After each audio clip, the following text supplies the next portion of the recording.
on music. Busted right as it came on.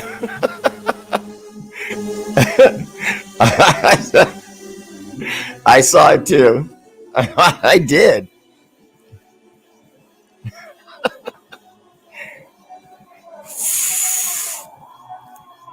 R8RBEAR!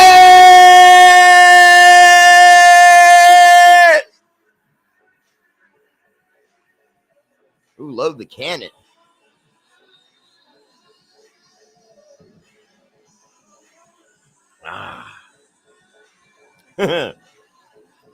Yes, Asaltante Oso, that bear you all know, out of hibernation to entertain Raider Nation. And I'm angry. Let's go. No, I'm in a great mood, but I'm angry. I'm in a great mood, but I'm angry. Often imitated, never duplicated. That fool with no hand that shouts like Ric Flair. What? Woo! The Raider Bear!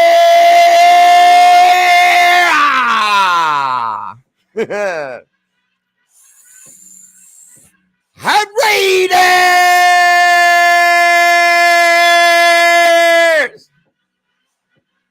I know, right? Alexa, hush. Ooh, got that thing in check. Oh, wait a minute. Speaking of in check, check me out. Oh, look, check me out. Okay. What? Are you feeling this? Friday night, tomorrow night. Okay. Just let everybody know now. Tomorrow night, I'm going to auction these off for a charity of our choice, probably St. Jude's. We're kind of hot on St. Jude's right now, but it's got the Max Crosby number, of course. It's got Raider Bear family emblazed on it and Las Vegas right across there. But a bing, but a bow. They're pretty cool.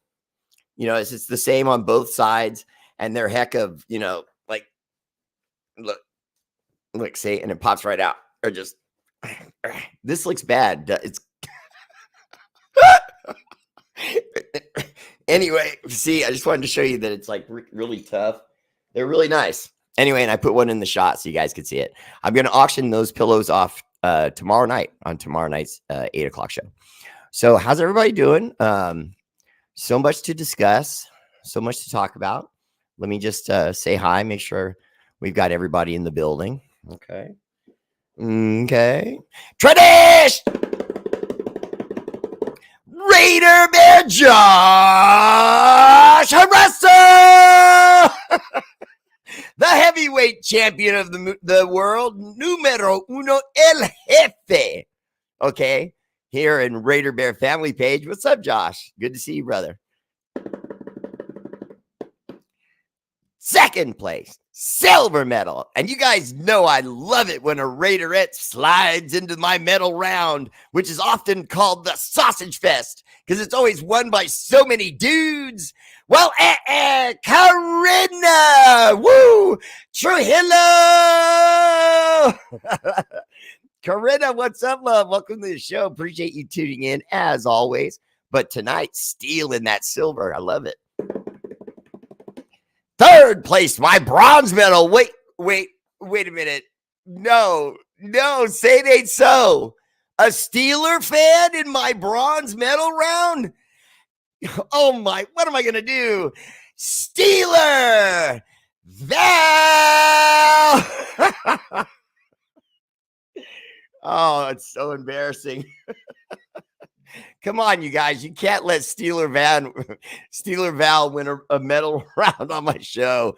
That's so embarrassing. What am I supposed to do now? She can hold that over my head forever. Who cares if it's a bronze? She still got one. That's ridiculous. Come on, Raider Nation.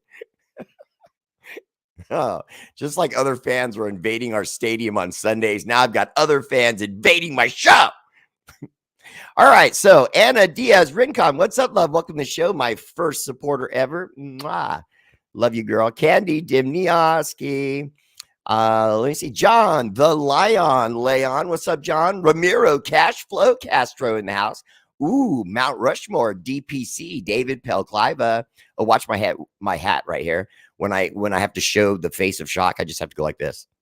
Oh. Mama Bear, how you doing there? Literally can make my hat wink. I mean, it's hilarious. Anyway. I mean, I thought it was. Jim Vanderlyn. All right. I appreciate all of you guys tuning in from YouTube. That's real kind of you. Let me go ahead and say this first. Please make sure to subscribe to the R8RBEAR Facebook page and YouTube channel. I love these banners. It's pretty funny. I can just say this stuff without actually saying this stuff. It's pretty cool. If you're watching on Facebook, please take a moment and go to my... I can't help it. It makes me laugh. Okay. Chuck Loy, how you doing, man? Welcome to the show. Mike Ramirez. What's up? Dylan Snyder. How you doing, man? Welcome to the show. Okay. So I see there's quite a few other people, but I will jump in here and just start a little topic du jour. And then you guys can hit me back with stuff you want to talk about or comments you may have. And we'll just kind of go from there. Okay, so first, I'm just going to go with Chuck Loy, who says, what's up, Raider Nation? So Raider Nation, what's up from Chuck? And I would say to you that I'm getting concerned, but not by the things that Davante Adams said. So I want to make it clear to everyone that even though Davante Adams said some things that should worry you, I think it's more like pissed off employees with a new boss, and they just don't like how he's doing things thus far. So they go into their front office and say, I don't like how you're doing things. And then suddenly the press gets a hold of it, and now it's a big deal. And now you've heard the term walk it back, where a player says something, he says, oh, it's serious. And then all of a sudden he says, no, it's not that serious. That's walking it back. Okay, so he's in the process of walking it back, but he still spoke his truth. He said, I don't like the direction I see the team going in. He didn't say the offense. He didn't say the defense. He said the team. See, that part of it bothered me, but that's the only part. You know what I mean? Because he said team instead of the offense or the defense. That bothered me. Because if he just said the offense, that's just a player, upset at his role on the team or how many catches he's getting or the routes he's being asked to, run, whatever the case may be, how many catches he's going to be targeted for as opposed to how many times he blocks and things like that. But in this instance, he said the team. So what he meant was I don't think there's enough this. I don't think there's enough that. We got to improve here. We got to improve there. So he walks it back. Now, how much of it do we think is truth? I would say about half. I think half of it is him being unhappy with the idea that they're changing so much. For example, Waller gone, now potentially Hunter Renfrow gone soon. And you're bringing in guys that look like they're talent, but in reality, they're just guys. And so sometimes when you get just guys level, performance on a football field. So I'm a little bit concerned. Davante Adams a little bit concerned, but I'm going to pitch my wild pitch at you guys. You can tell me what you think. Although we all hate that Tom Brady's on the team, i.e. as an owner, a part owner, a minority owner, so he has no power. He cannot make decisions with the team or with player personnel. Okay, I've checked. I know that for a fact. Okay. But he has clout. His name has clout. His rings have clout. And those give him a certain amount of power. They just do. And Mark Davis is going to find that out the hard way soon. But anyway, long story short, I really felt like Tom could come down from the box and in those private practices at the Henderson facility, just go over to Jimmy Garoppolo and just say, hey, man, when you run this, remember when we used to run this? Remember you check down to this. And you remember when we do this and this, that's when you look for the long ball and blah, blah. And I felt like, even though I was an athlete, I was an athlete all my life. I was the type of athlete that if I met an athlete that had greater success than me, my ego went out the door. I wanted that guy to show me, how did you do it? And then I might use his method or I might add it to my own method, wherever the case may be, blend the two and, do some sort of remix, but of how I'm trying to win. But I was really hoping that I was holding out hope that Tom was going to come down from there and say, hey, let's win. I'm a part of this now. I want to just win, baby. I owe this franchise. I owe this franchise for everything that happened. There was someone the other day I saw quoted by Rick Tafur. He said that, and I quote, Tom Brady, now that he's on board, at some point, now that he's signed on with the Raiders, he's going to, on video, like, apologize to the Raider Nation and say it was a fumble and literally admit that they just got away with one. I just heard that yesterday. Yeah, I know. I can feel Raider Nation and the people watching my show and their brains just opened up and went, kabah! I mean, come on. You have to admit. I'm not saying we could ever like Tom Brady. I'm not saying that. I'm not ready to go that far yet. But we could actually get to a point where he apologizes to us, the team starts winning, and maybe we get a ring. And if that happens, don't we have to just shut up about the Tuck rule at that point? I'm saying at that point, not yet, because he hasn't admitted it yet. Okay, but I have it on a strong source that Tom Brady at some point leading up to the season or during the season is going to admit that the Tuck rule was a... I have little Tommy watching my show, I'm pretty sure. So I'm trying to watch my language, but I'm pretty sure he's going to say that we got jobbed. We got jobbed. That was a fumble and we got jobbed. So if he does that and then the team gets better, as a part owner, you could argue he's a part of that success. I mean, he may not be actually making the calls and the decisions, but he can still be a part of the, yeah, you should go with that guy and you should go with this guy. And on this guy, no, you shouldn't go with that. And he could just be talking to Mark Davis and Dave Ziegler, add input that ends up helping us get better. If that's the case, then great. You know what I mean? But he's got to do all that first. You know what I mean? For us, for Raider Nation, not even for the Raiders. He's got to do that for us. The Raiders he's already a part owner with the Raiders. He's already got the Raiders lapdog in him, okay? But he doesn't have the nation doing that. Nah. Although there is a quarter of Raider Nation that's excited about it, I have to admit. I was impressed by that. There is a loyal, small group of Raider fans that just think no matter what happens, no matter how bad it is, you're a Raider.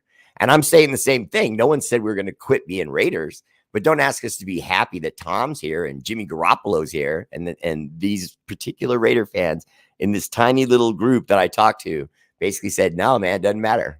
They're Raiders now. And I said, oh. But I respected that, and I told them that. Well, the news is out. Jimmy G's injury prone is out. He had surgery on an old injury. Corinna, not only is the story out that he hurt his foot and he had surgery, he had surgery on it in March from an old injury. And then it's only coming up now because they had to disclose it. Jimmy Garoppolo and his agent disclosed it to the Raiders. So now the Raiders announce it and then go, oh, but we knew all along.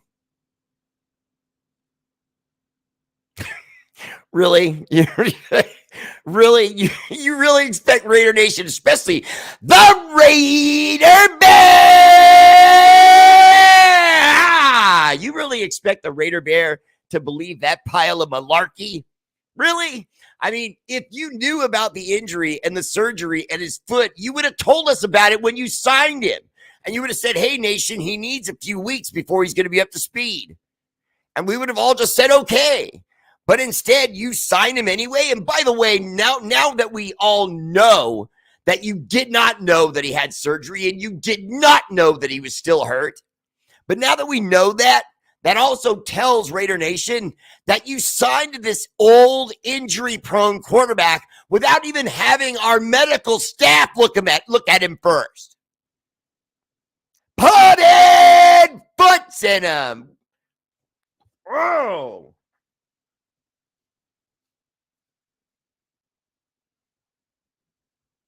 Putting foots in him. What franchise other than the Raiders would do that? It's so bumbling. We look like that team in Washington or that one in Detroit. You know what I mean? We're the Raiders. Mark Davis, you should be ashamed of yourself. This is probably your fault. Because you told everyone, just get it done. Dave Ziegler, get it done. I want it.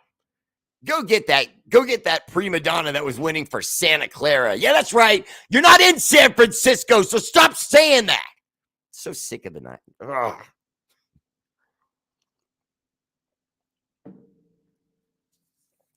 What's worse is that we look at it as the Patriot invasion. No, it's a Patriot and Niner invasion. Because don't forget, Garoppolo may have been a Patriot, but he was a Niner last time. So now we've got a Niner quarterback and a Patriot owner. You got to be kidding me.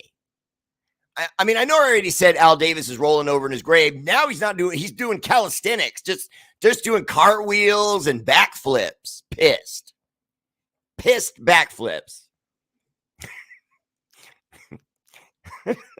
It's true. Greg Lloyd, what's up? Welcome to the show. Tanamoku, how you doing, man? Welcome.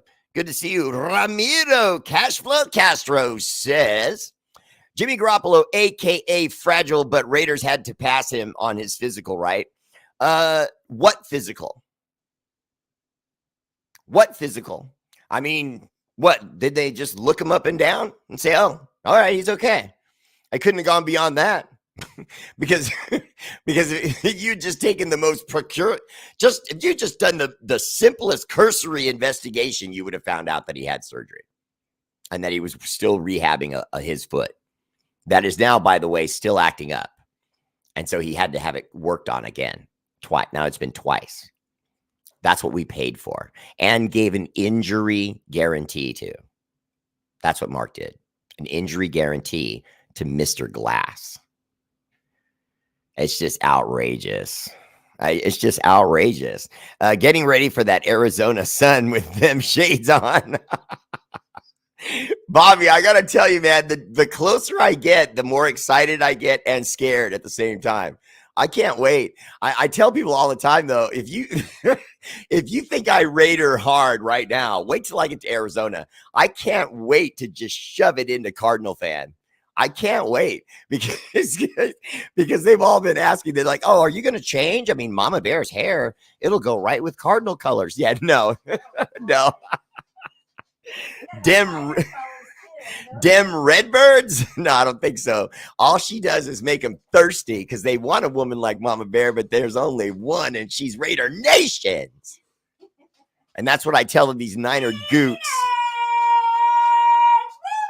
Whoop, whoop. That's what I tell these Niner gooks, too, when they come around and they all want a Mama Bear. Oh, you should be with us because your hair's red. She looks at him and she goes, yeah, I thought about it, but then I decided I want real men. Facts. Truth to that. John Leon, I appreciate that, brother. Appreciate you. Steeler Val, what are you supposed to do because I won a medal? Love me. Knock it off, Steeler Val. Stop being so happy about that. Yeah, he can't participate in OTAs, Corinna, but to be quite honest with you, although they would want him to participate, it would be light at best, no matter who it was at his age and at his point in his career, where he's at and his medical history, whether his name was Jimmy Garoppolo or Mike Johnson, they would be taking it very carefully. So he would get redshirted where you can't hit him. They would only have him doing light drills just to stay sharp. You know what I mean? To stay loose, not pull hamstrings, stuff like that. And then just have him throw a couple ball drills with people. They'll tell them, okay, we're running this. I want you to throw to the one route. So he'll say Y2 spread banana, blah, blah, blah. He'll step back and then turn and throw to his left. And then they'll say, okay, we're going to go to the number 2 wide receiver. This will be your guy, Dante, on the right side. So, you know, or number 1, technically. And then you do this. So blah, blah, blah, blah, blah. And then you do that. And that's all. That's all they're going to do is walk him through steps because they don't see any point. You know, he's not going to learn any more football. You see what I'm saying? So you have to think of it like a dress rehearsal for a Broadway play. You go out there when there's no one out there and you go through your lines and everything, but you have to stop and start over, things like that. You just do it. And so with Jimmy, you just do that. You just say, nope, okay, your mistake was when you did this and you should do this and, make corrections in camp. And that's what they'll do, and he'll know this offense. And that's the key is he should pick it up and pick it up quick. Tony, make it dip. Speaking of picking it up quick, Tony, make it dip. What's up? Kimberly Calhoun, how you doing? Welcome to the show. Appreciate you tuning in from YouTube. John LaJoy, did I hear glasses is broken? No. John Leon said, I can see my comments on those glasses, Bear. Knock it off, you guys. You're seeing my secrets. All right, let's see. Greetings, Raider Bear. What's up, Doc Raider? Welcome to the show. Okay, let me see. Go here. Okay, Bear. Hopefully, Tommy can bring some influence to the league and help us change our luck. Well, Louis, see, now you're going where I was going. I was just hoping that once all the hoopla died down, and once all the people that are pissed off about this, about Jimmy, about Tom, once all that finally starts to die down, and we're starting to get into, the preseason. Once we start to get through camps and we start to get to the preseason, we're going to know what we're doing. We're going to know a little bit better what we're doing. We're going to see the guys working through things, and we'll have a little bit better understanding of where the Raiders are, because their comfort level, the players' comfort level, it will show, and it will give us an idea of where they're at. It'll definitely give me an idea of where they're at, because there are a few players on our team, specifically Devontae Adams, Max Crosby. They're not going to lie to you. You know what I mean? They don't care what upper management thinks. They're elite players. And when you're an elite player, you can step out into the light and just say whatever you want, because there ain't anything the team can do about it. What are they going to do? Trade Max Crosby? You can do trade Devontae Adams? No, hell no. And so if they come out and say, hey, man, I'm not happy with the direction the team is going in. Okay, well, that sends an earthquake through the press. And now it forces the Raiders to react in one way or another, whether it's good or bad. They're going to react one way or the other because they have to. Your star player called you out. Troy Gill, what's up, brother? Welcome to the show. Always there for Raider Bear. Great question, Louis. Or great point, I should say. Never will give him any credit for anything, even if he's talking stuff. Now, he's a cheater. Kimberly Calhoun, well done. John LaJoy, what do you think about Mad Max's new helmet and face mask? John, I think it's cool. I think it looks cool. I just don't know if the NFL is going to let him wear it on the actual field during games. What he does with it during practice, that kind of thing, they don't care. But the NFL has a strict rule about stuff like that.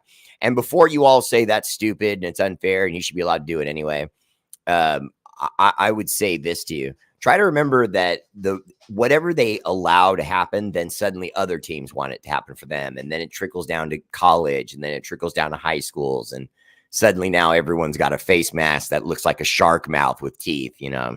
You know what I mean? Because it's so cool, so. George Lewis Jr. said he owned us for years, and now he owns us. George Lewis Jr., welcome to the show, brother. I myself am a junior, and I would just say, well, I'm a third, but I would say to you that, brother, I feel your pain. It's hard to even talk about. And I do a show. Imagine how you feel. Imagine how I feel. I have to come out here and show optimism now that we're owned by the guy that tucked us. Oh, he tucked us good. But yeah, I'm still going to argue, though, that there is a chance that there's light at the end of the tunnel if he really comes down and him and Garoppolo can meet eye to eye. And I don't know if that's possible, because we don't really know what their friendship was like in real, in truth. They can tell us they were buddies, and it might be true and it might not be. They could tell us that when they were in New England that they worked in study room together and all that stuff. Okay, but were you genuinely friends? Does Tom genuinely want him to succeed, especially now that he's here and they're not competing against each other? Shouldn't Tom then want to avail his expertise to the guy who is his former protege / number 2? Why not? You know what I mean? And if you're Jimmy Garoppolo, what's the big deal? Not only that, could you take the information from him? You do it all on the down low, real silent. No one would even know. So I'm just hoping he does that. I'm hoping those two guys come together and they do that, because Mark's an idiot and Josh McDaniels is an idiot. So hopefully the two of them, the guys who actually make things work on the field, could probably get together and maybe make this work at least a little bit. Kimberly, I don't know if it's the dumbest thing ever, but it's pretty darn close. Love the profile picture, by the way. But I'm concerned. I'm concerned, you know what I mean? But then there are those that I'm hearing, because think about it. You go through phases. First, someone tells you that Tom Brady's going to own your team. Even if it's a minority owner, you're just like, man, you go into depression as a Raider fan, right? When you hear that. Okay. Then as you start to come out of it, you're angry. You know what I mean? You don't understand why this is happening, why Mark Davis would do this. Then as you come out of that stage, you start to realize, because you're hearing this, and I'm hearing it a lot now, that there are many other wealthy people. Okay. You know how you have these elites, boat parties and Hollywood parties. Okay. Well, Tom and his wife, obviously, they went to a lot of those. They made a lot of friends the ways. So there's a lot of rich people right now that are basically saying, bet on Tom. And a guy said, what do you mean? And he said, basically, he will make the Raiders win. He will go back past Mark Davis and make the Raiders win. He will say enough because he's a minority owner. He might be a minority owner and he may have no power in genuine, he just makes money. He may not have any genuine power, but he has a voice at the table. He has a voice at the table and he's considered the greatest of all time. I don't think that. I just don't. I'm sorry. I think there's just no. I realize he has the rings to back it up, but there's too many guys that I would say are in the top 10 that are better than he was. Because let's be honest, he has 0 physical tools. 0. Okay. He was a specific target quarterback that hit open guys because of a good offense, period. And he had a good offensive line, you know what I mean? And a savvy coach. And he just landed in the right situation. Outside of that, he's not any goat of mine. But having said that, there are people who do carry him and say this is the best ever. You know what I mean? We judge our sport by who has the most rings, then that guy's the GOAT. And so when he walks into a room, people are going to listen whether he's a minority guy or not. And when I say that, I mean that in a good way in this sense. Maybe he decides, you know what? I'm Tom Brady. So if I'm going to be a part of this, it's going to have to be successful. And I'm not going to associate my name with something unless it's going to win and work. So there you have it. Blam. Well, maybe he decides, hey, I'm Tom freaking Brady, and these are the Raiders, and I want them to win. And I'm going to earn their trust, earn their respect back by going out there and getting players and getting Mark to open the pocketbook, but not just open it, but open it for guys that can ball and not just keep getting us, guys on the cheap. I mean, like one of the linebackers we picked up in free agency, Robert Spillane, we got from the Steelers. He's all right. Raider Val, tell us what you know about that guy Spillane that played linebacker for you with the Steelers. I want you to tell me what you thought of him. Okay, because I know what I think of him. I want to hear what you think of him. He won't apologize. That just means that their so-called dynasty started from a bad call. He will never admit that. Vincent, I'm telling you, I've got it on a strong source that he's going to say it. I really do. And so, Vincent, I mean, you watch my show enough, so you and I will be able to discuss it, whether it does or does not happen. And I would ask you to give me this. Give me until maybe just before the end of the season next year. Give me that. I don't think I'm just asking for that to cover my butt, because maybe he gets cold feet about doing it to start the season. Maybe he does it toward the end when the team's been winning and he says, hey man, I'm here. I'm glad we're winning. And I want to be a part of this winning because I owe one to you guys, because God's honest. I just want to be honest with you guys for a minute, but to the Raiders organization and Raider Nation, I apologize for the tuck rule. It was a fumble. It really was a fumble. Now I got to admit, although I was the quarterback and although I was the person that fumbled it, I wasn't the person that made the call. The refs did. And so I'm apologizing for the fact that they got the call wrong and that I benefited from it and screwed up your guys' dynasty. But now I'm here because I want to now repay this organization the only way I see that I can at this point. It's come in, be an aggressive minority owner, but push hard for the best players, the best offense, the best of everything, so that we get this organization back to excellence. Oh, I got a thing with this mouth, okay? I can put them words together. If he comes out and says that, we'll all embrace him. There'll be a handful of Raider fans that won't like me. That'll choose to still hate him until we actually have the ring on. Once he puts the ring on it, I'll say, okay. All right. Maybe. I hate that man. George Lewis Jr. said McDummy just wanted a quarterback that would yes sir him to death. George, you have great comments, brother. I can't really argue with that. To be honest with you, I do think there's a certain amount of that here at play here. Yeah, I do. Joey Rivera, what's up, brother? Welcome to the show.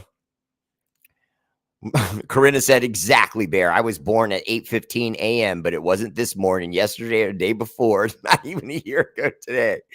Out of way, girl. Oscar De Leon, what's up, brother? Oh, look at that family profile. Looking good, brother. Tanamuku saw something about Washington might have to change their name again.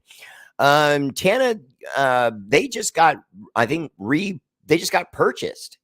The guy who owned them before, Daniel Snyder, the scumbag, racist, lying piece of garbage.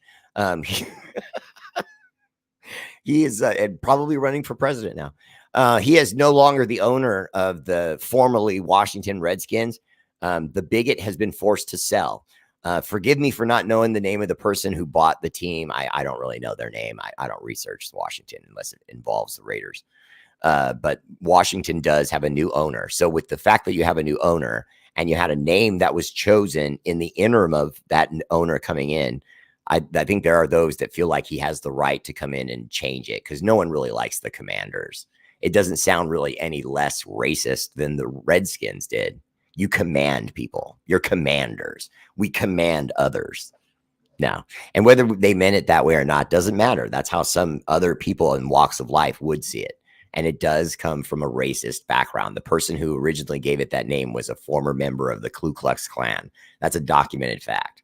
So I just say this. I'm just glad that they have new ownership and that they're going to have a new namesake soon because the Commodores or Commander sucks. Let me tell you how I really feel. Oh, Raymond Vargas, he is secretly a Patriot fan, but only in the sense of he wants their success. I don't want to take it so far to say that he's a sellout. I don't think Mark Davis is a sellout. I think he loves the Raiders. I think all those years with his dad, he loves the Raiders. You know what I mean? He really does. If he didn't love the Raiders, he could have sold them right when all the stuff was originally happening with Oakland. He was getting sued and, you know, they were saying, give up the team. The NFL was trying to get him to give up the team. And then remember George Spanos, the former owner of the former San Diego Chargers, he went with Mark Davis to the council to get a new stadium. And when the stadium council said no, Spanos said, well, I'm out of here. And he sold his place and he moved to LA right away. And it left Mark Davis hanging in the wind. So Mark goes to Las Vegas and tries to get a deal and Bob's your uncle and it's done. And now, you know, the NFL's pissed at him because they wanted him somewhere else, you know what I mean? But not there. They were talking about San Jose, maybe keep him in San Diego, put the Raiders in San Diego, you know, something like that and rebuild the stadium there. There was all sorts of things that were thrown out, but Mark Davis, in my opinion, just didn't believe that the NFL was ever really going to build him a stadium, that he was going to have to do it himself. He saw when he was younger how they lied to Al Davis repeatedly for decades about how they were going to help him build a stadium in Oakland. They never did.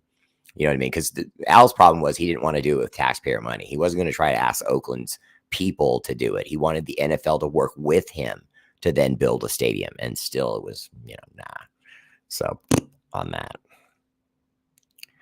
Doc Raider said, that's disgusting about Garoppolo. If Al could come back, he'd break his foot off.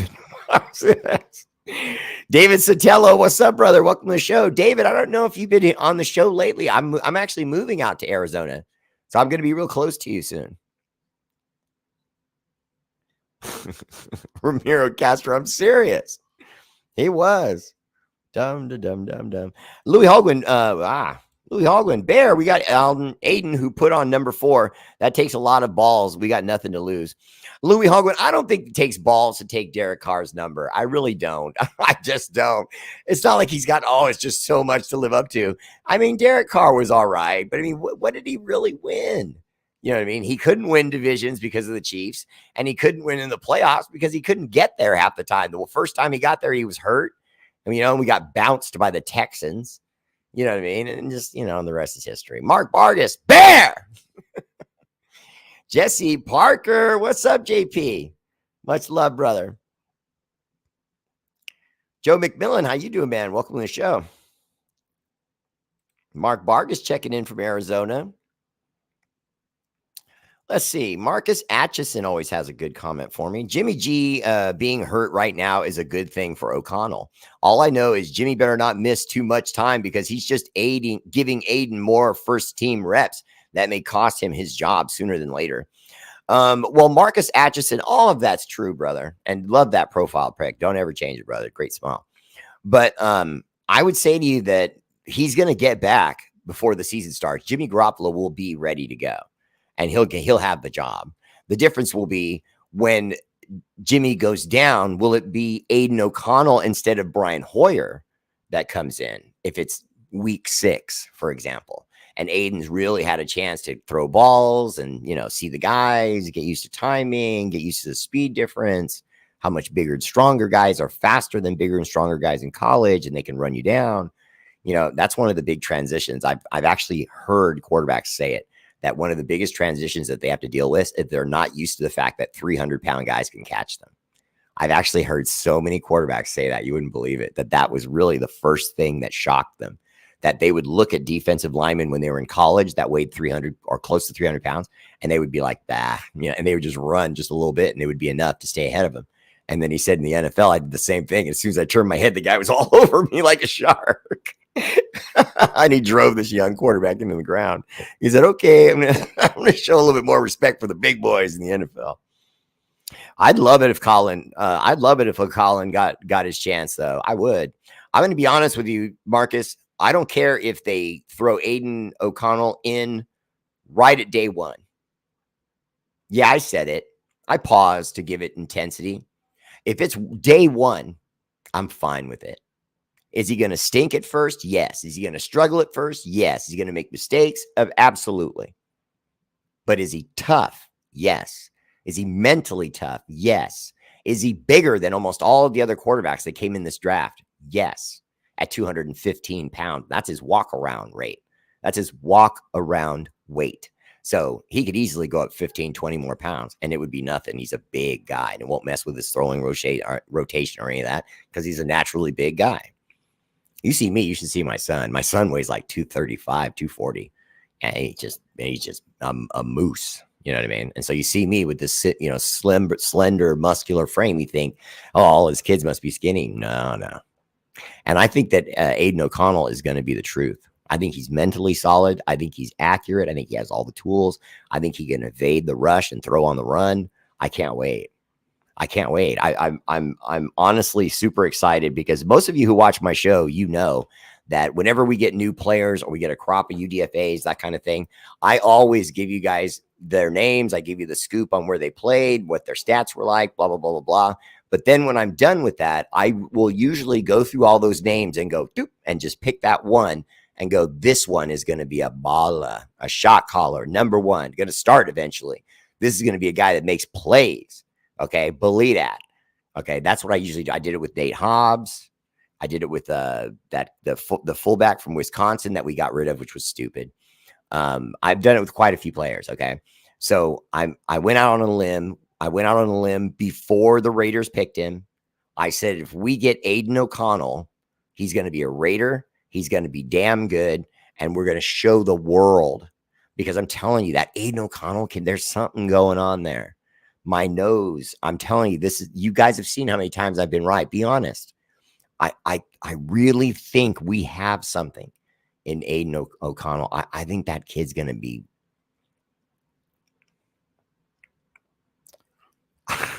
I want to temper my excitement because I know he's a kid, and so I'm putting a lot on him. But guys, I think he's going to be really good. I do. I think we might have found something. I really do. I think we found something.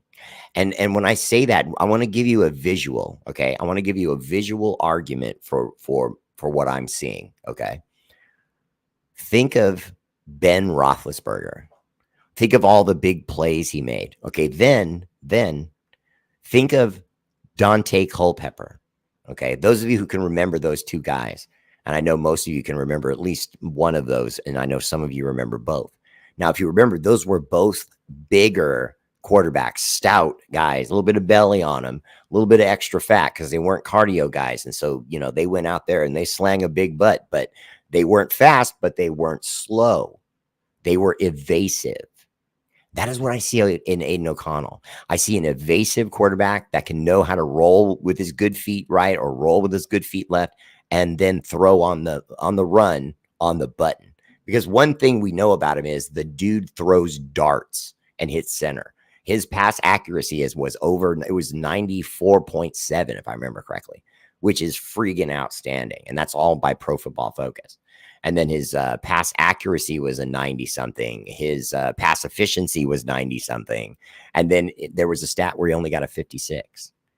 And I went, wait a minute, what? And so I go through the thing, I look, and I see that stat where he only has 56%.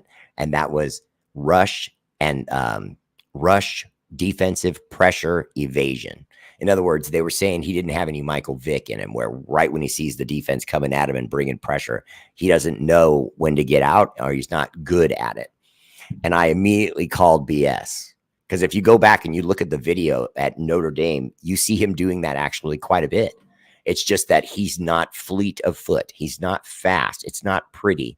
He's not Lamar Jackson. But can he get out of the pocket, roll out of danger, set his feet and throw and be accurate? You better believe it. And you're going to see it, I think. I really do. I think you're going to see it. I think that might be what saves us, is that Josh McDaniels is going to make a lot of stupid decisions. He's going to make a lot of dumb calls. And then finally he's going to say, all right, let's put the kid in there and see what he's got. And then that's going to save us. I think Aiden O'Connell might save us. I really do. I know that sounds crazy, but I don't care. I think he really is going to do it. I think there's a really good, really, really good chance that maybe sort of, kind of, that he ends up coming in and saving our season for whatever it's worth toward the end. That would be so awesome. No. Get ready for desert heat and desert humidity and desert storms in Arizona. I'm ready, man. I ain't scared of nothing. Hi, Mr. Raider Bear. Mommy said she won the medal for me. Tommy, she wins everything in life for you, okay? Because you mean more to her than anything else in the world. And when you wonder if I'm telling you the truth, turn and look at her and ask her. And if she gets a little tear in her eye, that's telling you without saying a word. I have to say, to stay a Raiders faithful and see how things unveil. Oh no, Kimberly, of course. We're all good. None of us are going anywhere. I've never accused any Raider fan of leaving. I've never accused any Raider fan of even thinking it. I mean, why would I do that? And I don't understand why any Raider fan does that. If you question things we're doing, or you question what the Raiders are doing, or you question what Mark Davis is doing, that doesn't make you less of a Raider fan. There are those Raider fans that do think that, though. They think this is like, a voodoo culture. And no matter what your voodoo king says, it's golden. And I'm not with that. I'm no. No one can question my loyalty, okay? It's a birthmark. That's not a tattoo. A lot of these other ones are tattoos. People get this mixed up. This is a birthmark, okay? It's been there since I was a baby, okay? So I'm not going anywhere. But at the same time, I don't challenge people that they're not good enough Raider fans. If they say to me, Bear, I can't believe what's going on, blah, blah. I mean, you have every right to get upset. Damn, Al tried to get Mark a fan, but he never was in. Yeah, no. Agreed. He's not the GOAT. He's the GOAT's ass. Tony, make a dip. Oh, B. Al, what's up, brother? Welcome to the show. Salute right back to you, brother. I appreciate the love. Rude Boy Raider 305 Miami in the house. What's up, Rude Boy? You call yourself Rude Boy, and yet you're always a gentleman on my show. Right on, Kimberly. You keep it Christly. 408 in the Bay Area in the house. Okay, Kim. Troy Gill, how are the rookies will make the team this season? I think all the rookies are going to make the team, Troy. It's just a matter of like what UDFAs will make the team, really. There's a chance that one of the rookies or two might not make it, but I doubt it. I'll never embrace even if we win a ring. Tony, make a dip. Well, now, Tony, that's where, come on now. I just think it's not fair. I know what you're saying, but the tuck rule to me is the worst travesty in any sports history to me. Baseball, football, you name it. I think it's the basketball, football, tennis, golf, biggest scandal I think ever. I think it's one of the biggest scandals ever because it's just so obvious what was missed on that play. And to pull up this rule that most people didn't even know existed.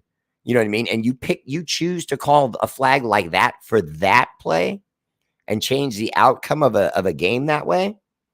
You just can't do it, man. And we all know the unwritten rule. Referees swallow the whistle. When you get that close to the end or that close to the end zone or scoring, you don't make yourself, the referees, a part of destiny. You allow the players to do that. And instead, they took our destiny from us and let them kick a field goal and beat us. When we had the fumble, it was our ball. It's ridiculous. But if he says it was a fumble and admits it on camera, if he becomes a part owner because he wants to then see us succeed, because if we succeed, he succeeds.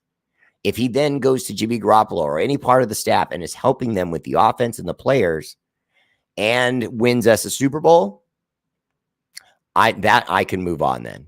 I would be able to move on then. I'm just saying I would be able to move on then. We could take the Tuck rule and bury it. Doesn't that sound better? I don't mind being bitter and angry about the Tuck rule, but I would rather not be. And if I can use that as an excuse to get out from continuously going, the goddamn Tuck rule. It was a fumble. It was a fumble. I don't have to do that anymore. All right. R8RBEAR, did you expect him to not take the penalty? Oh, no, Arnold, of course not. No, yeah, he has to take the penalty. I will never embrace the Brady name or what he thinks he stands for. Yeah, that's true. I mean, he is a cheater and a liar. I mean, that can't be argued. Mr. Bear, Spillane wasn't great, but he was okay when he was healthy, but he has an injury history. Yeah, see. So not super clean about that guy. Bear, how you been? Jerome Clemens, what's up, brother? Welcome to the show. My twin brother in the house. I'm doing real good. Port Adelaide Raider, what's up, Port Adelaide? Welcome to the show. I live in Arizona. Welcome, Candy Dimnioski. I get to meet Mr. Dimnioski too. That's going to be awesome. Steve Chapman, my neighbor in the house. What's up, Steve? Okay, let me see. I think O'Connell will be our guy. I really do. I like John more than Bo in the mix. Yeah, I would agree with that. Hi, Bear. Jumping into the show. No. Naked Raider, stop making comments that quick like that. I think O'Connell is our guy. He's better than Bo. Yeah, I agree. Clark Arroyo said, I love your take. Clark, I appreciate that because I just do think there's a possibility of that. For example, if I say to you, Tom is going to go down on the field to help Garoppolo and the rest of the Raiders win games. If you're the type of person that says, no, he's not going to do that. He doesn't care if the Raiders win or not. Well, but remember, as a part owner, when the Raiders win, he wins. You see, it's different now. He's not a player and he's not a part of their organization. He's a part of our organization now. And if we could look past all the anger for a moment, just for a moment, we can stop and say the quarterback who has more Super Bowls than anyone in history bought into our franchise. Yes, he stole them. Yes, he's a dirtbag. Yes, he's a Ken doll. But that's cool. I mean, that's cool. You know what I mean? It is. That's cool. You know what I mean?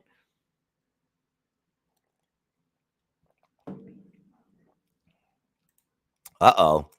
Marcus Atchison said, I wonder how Devontae will like catching balls from O'Connell. Well, you know what? He won't like it, okay, Marcus? And that's why you said it, smart ass. But look, I think that I think he'll get over it if the kid quickly shows he can hit him. As long as the kid shows he can hit him, he's not going to care that he's working with a kid. Because I'm telling you right now, I forgot to get the name of that test again. If any of you know the name of the test, write it in the comments, and hopefully I'll find it. But there was a new test. It's just like the Wonderlic test. Most of you know that when you hear it. The Wonderlic test, for those of you who don't know, the Wonderlic test is a mental acuity test that they give to the football players to see how intelligent they are and how much information they've retained throughout the years, learning from their coaches about how to beat certain defenses and how to work on certain offenses and so on and so forth. So they have a new one this year. It's a mental acuity test, just like the Wonderlic test, but it's a new one that's meant to give you a little bit more insight into the player.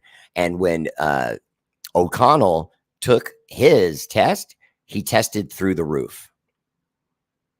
Through the roof. So on top of being a great, hot potential prospect, he's got all the mental skills to learn this offense, get on the right page, and get out there and start winning for us. The sooner we can get him on the field, the better to me.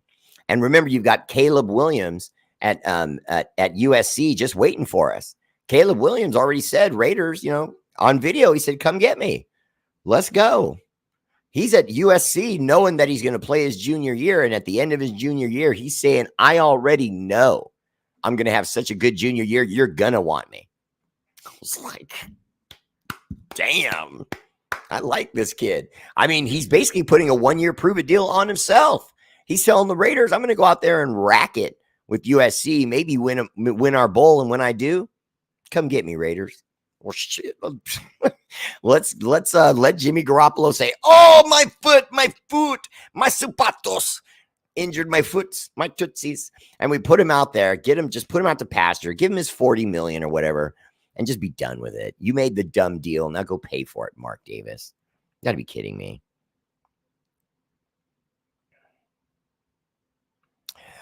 Yes, Christian Eric Dean says he remembers both guys, but they also had big arms.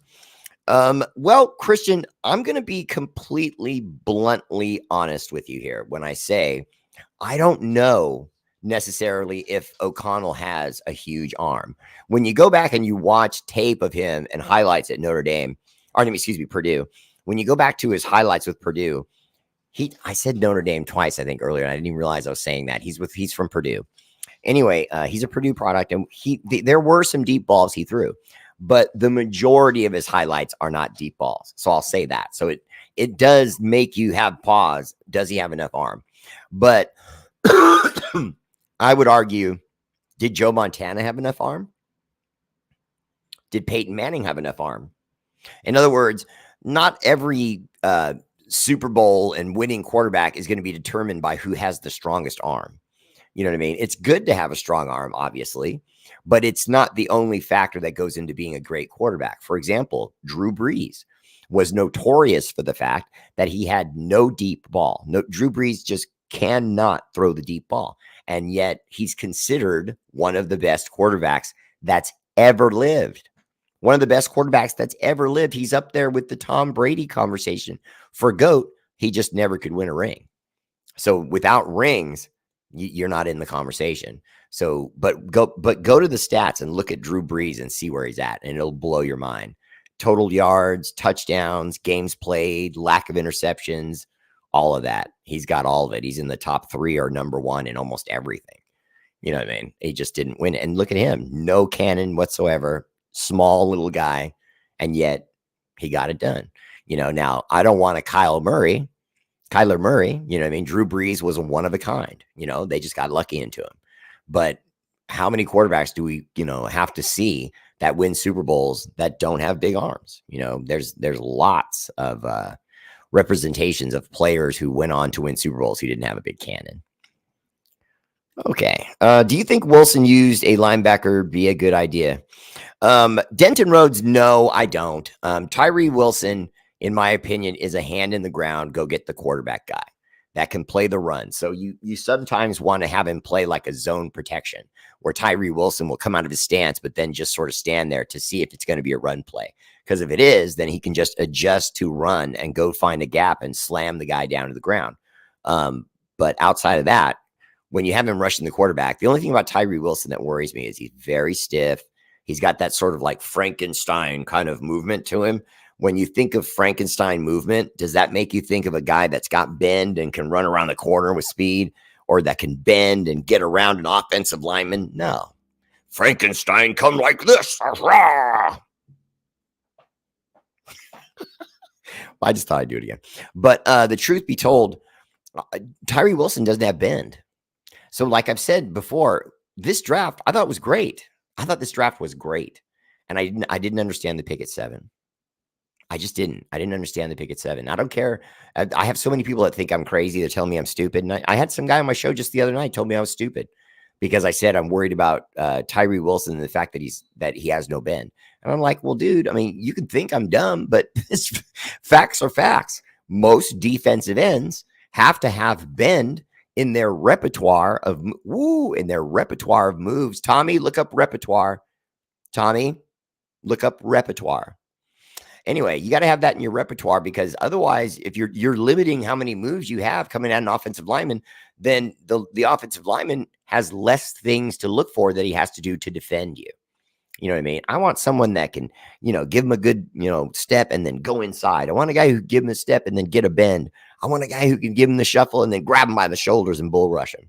I'm pretty sure he can bull rush him. You know what I mean? I'm pretty sure he's going to act like a bar bouncer. He's going to get his hands on the outside of all these offensive linemen's shoulders, and then he's going to throw them basically one way or the other, whichever way he has his leverage once he grabs them. So if his right foot is back and he gets his leverage in their shoulders, he's going to shove them inside. If it's the other way around, he'll shove them outside, maybe spin off that and go inside. And so these are all things that Tyree Wilson can do. But again, stiff. He's just stiff. I'm sorry. I worked with athletes all my life, and I know stiff when I see it. And that's the only problem. And then right when I started hearing an analyst and other scouts start talking about him, the first thing that came out of their mouth was stiff. He lumbers. And then they went on and on about how he had the longest arms, the longest reach in his division, and on and on and on. You know what I mean? Oh, Drew Brees did get one ring. Arnold Olorvito. Okay. See, the fact that he has one, now you have to argue he's one of the best. You just have to, but no one does. They just always talk about this Tommy, Joe Montana, and so on and so forth. But I never hear Drew Brees' name come up.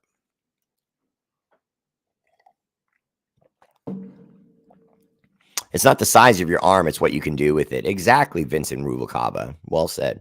All I'm thinking right now is I wear my sunglasses at night.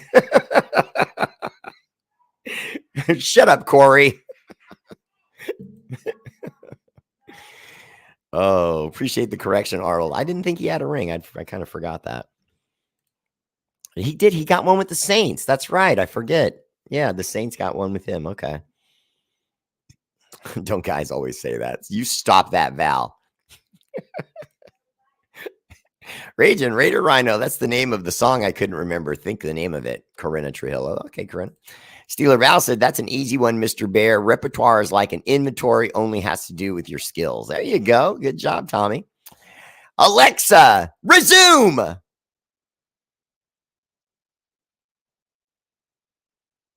Oh, that sucks. Alexa, play Hide by NASA. Here's Hide, Trocula's remix. Are you guys hearing it on your end too? I hope so. I hope I turned your Alexa on. I really did. And if I did, you have to do it with me. Shout out to our armed forces, Army, Navy, Air Force, Marines, National Guard, Space Force, Denton Rhodes. For all you do, the energy and love of this show is dedicated to your sacrifice. Active and veteran, much love.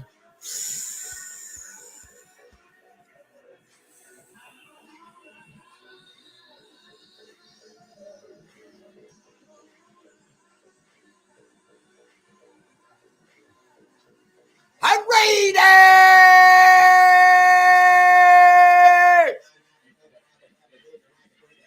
Oh, say what's up, man. Oh, say what's up. Oh, what's up? Get him. Get him. Look at those snaggle tooths. Look at that puss. Huh? Tell him, buddy. You guys remember Kung Fu Panda? In the cartoon Kung Fu Panda, his name was Po. And so we named him Po Panda. Our little Po Panda pup. Huh? Wow. Our Po Panda pup. Oh. And Bo Jackson. Oh, he's always stiff arming me. Bo Jackson. What's up, man? Say what's up. See how much smaller he is? Isn't it funny? Poe is like a tank. And then I've got my ninja pup. Look how he disappears against black. Where'd he go? Mwah. All right, that's my show. Much love, and I will see you again tomorrow at 4 and again at 8.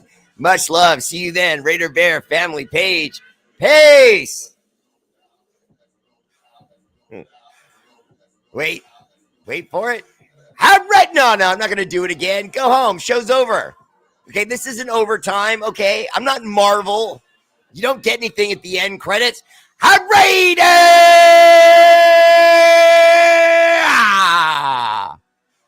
Don't forget, tomorrow night, I'm going to auction off Friday night, Raider Bear 98 Max Crosby Raider Bear family replica pillow, Las Vegas. It's going down tomorrow night. Let's go.